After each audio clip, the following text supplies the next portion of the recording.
संतुलित भोजन के जरिए आप अपने शरीर को तो स्वस्थ रख सकते हैं, बना सकते हैं, लेकिन आज हम आपको यह भी बताएंगे कि अपने मन को स्वस्थ बनाने के लिए दुनिया के लोग इन दिनों कौन सा नया तरीका अपना रहे हैं और इस तरीके का भारत से क्या कनेक्शन है। अपने मन को स्वस्थ रखने के लिए अब आपको मनोवैज्ञानिकों के पास नहीं बल्कि गाय के पास जाना चाहिए। हालांकि हमारे यहां यह फॉर्मूला बहुत पुराना है, लेकिन आप तो जानते हैं हमारे देश में हमारे पास जो मौजूद है हमने कभी उसका महत्व समझा नहीं है। यानी आपको अपने घर के आसपास की किसी गौशाला या किसी फार्म पर जाकर एक गाय को गले लगाना है और ऐसा करके आप अपने मन से उदासी या डिप्रेशन या स्ट्रेस को दूर कर सकते हैं। विदेशों में यह ट्रेंड बहुत लोकप्रिय हो रहा है आजकल और वहां इसे काउ कडलिंग के नाम से जाना जाता है, यानी गाय को गले लगाना। अमेरिका में कई डेयरी फार्म्स लोगों को काउ कडलिंग की सेवाएं आजकल दे रहे हैं और लोग वहां आते हैं दूर दूर से इन गायों को गले लगाने के लिए। गायों को गले से लगाने की सुविधा देने वाले फार्म मालिकों के मुताबिक गाय का हार्ट रेट इंसानों के मुकाबले थोड़ा कम होता है और उनके शरीर का तापमान थोड़ा ज्यादा होता है इंसानों से। ऐसे में जब कोई इंसान गाय को गले लगाता है तो ये दोनों ही स्थितियां उसके दिमाग को रिलैक्स कर देती हैं। मेडिटेशन यानी ध्यान के दौरान भी दिल की धड़कन धीमी हो जाती है और ऐसा ही गाय को प्यार से छूने या उसके साथ खेलने के दौरान भी होता है। मनोवैज्ञानिकों के मुताबिक गाय के साथ समय बिताने से आपका आत्मविश्वास बढ़ता है और मन में छिपे हुए डर भी दूर हो जाते हैं। अमेरिका में लोग 90 मिनट की इस थेरेपी के लिए करीब 22,000 रुपए तक चुका रहे हैं। 90 मिनट की यह थेरेपी जिसमें गाय को गले लगाना है, इसके लिए अमेरिका में लोग 22,000 रुपए तक देने को तैयार हैं, दे भी रहे हैं। यूरोप और अमेरिका में यह थेरेपी निराश और एंजाइटी के शिकार लोगों की बहुत मदद कर रही है। स्विट्जरलैंड और नेदरलैंड्स में 3 घंटे तक काउ कडलिंग के लिए लोग लगभग 4,000 रुपए चुका रहे हैं और वहां इस प्रक्रिया को एक खास नाम दिया गया है जिसे कहते हैं काउम्युनिकेशन। आपने सुना होगा अंग्रेजी का नाम है कम्युनिकेशन। उस कम्युनिकेशन को उन्होंने कर दिया है काउम्युनिकेशन। काउ के साथ कम्युनिकेशन यानी गाय के साथ संवाद, अगर हिंदी में इसकी बात करें तो। हमारे देश में जब हम किसी भोले भाले व्यक्ति की तारीफ करते हैं तो अक्सर कहते हैं ये तो गाय की तरह सीधा है। गाय का यही सीधा और शांत स्वभाव अब दुनिया भर के लोगों को भा रहा है, उन्हें पसंद आ रहा है। भारत दुनिया का अकेला ऐसा देश है जहां गाय को मां का दर्जा दिया गया है, लेकिन अब ये गायें दुनिया भर के लोगों को भी मां की तरह प्यार दे रही हैं और उनके दिमाग को शांत बना रही हैं, उनके स्ट्रेस को कम कर रही हैं। ठीक वैसे ही जैसे जब आप अपनी मां की गोद में लेट जाते हैं तो आप सारी दुनिया के दुख दर्द भूल जाते हैं, सारी टेंशन, सारा स्ट्रेस आप भूल जाते हैं। यानी गाय अब सिर्फ भारत नहीं बल्कि जगत माता बनने की राह पर है।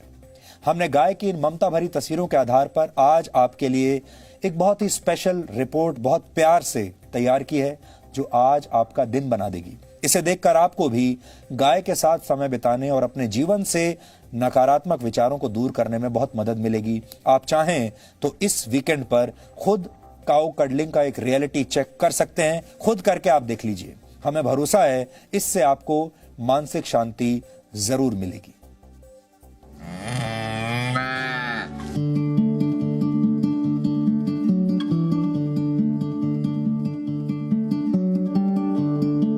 सीधी सादी भोली भाली गाय आपकी जिंदगी में खुशियां बिखेर सकती है। गाय का दूध ही नहीं बल्कि उसका स्पर्श भी आपके दुखी मन में आशा की किरण जगा सकता है। गाय को गले लगाना, उसकी पीठ थपथपाना, उसके साथ खेलना और उसे प्यार से सहलाना उदासी से भरे आपके मन के लिए मरहम का काम कर सकता है। यूरोप और अमेरिका में काउ कडलिंग का इस्तेमाल एक मनोवैज्ञानिक इलाज पद्धति के तौर पर किया जा रहा है।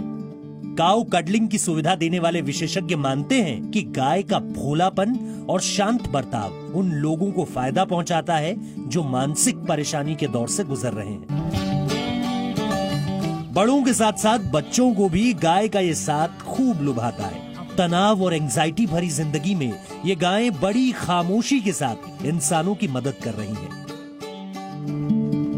भारत में गायों को प्यार किया जाता है, लेकिन विदेशों में इस जानवर की यही मासूमियत कारोबार की शक्ल ले रही है।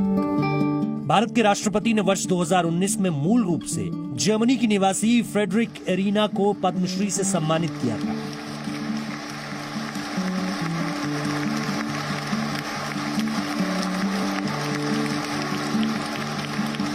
एरिना पिछले 40 वर्षों से वृंदावन में रह रही हैं और लंबे समय से गौशाला के जरिए 1800 गायों की सेवा कर रही हैं। यहाँ के लोग इन्हें सुदेवी माता के नाम से बुलाते हैं। एरिना इस बात की जीती जागती मिसाल है कि गाय को भारत की संस्कृति से अलग नहीं किया जा सकता।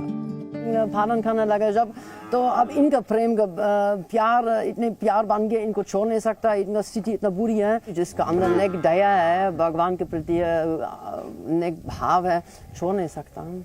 और फिर हमारा तो यहाँ हम तो गोविंद गोपाल को पूजा करते हैं। भारत में गाय को मां का दर्जा दिया गया है। गाय सिर्फ शरीर को स्वस्थ बनाने वाला दूध ही नहीं देती, बल्कि गाय को कामधेनु माना जाता है। गाय के दूध से बनने वाले उत्पादों के अलावा गाय का गोबर और गौमूत्र भी बड़े काम के हैं। यानी गाय सिर्फ नेमतों का खजाना नहीं है, बल्कि आपके मन और मस्तिष्क की समस्याओं के इलाज की संजीवनी भी गाय के पास है। Bureau report, ji media.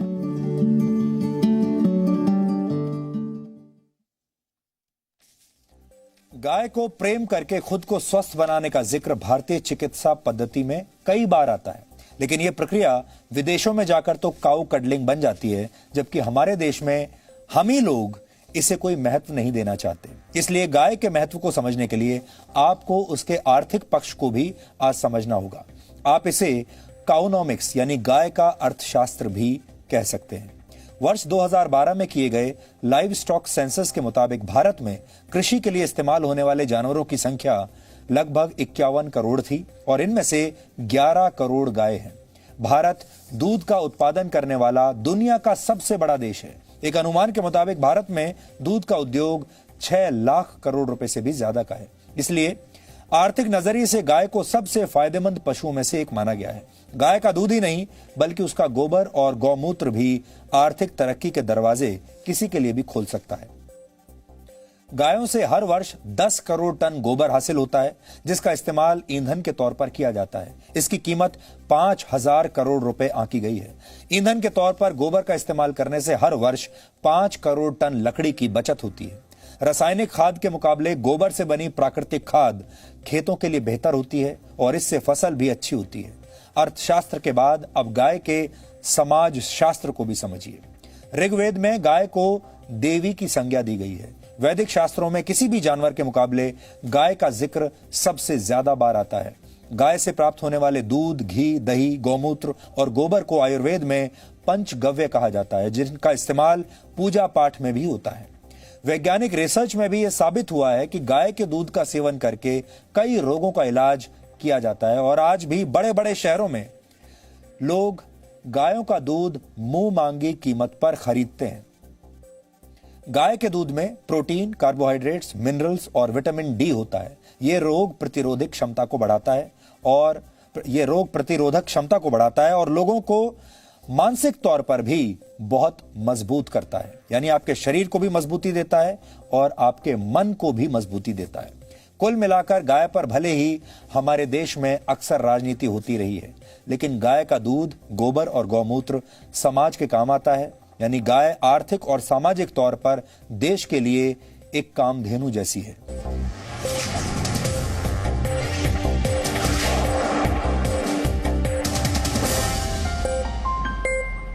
Presenting B News app, available on Google Play and App Store. Download it now.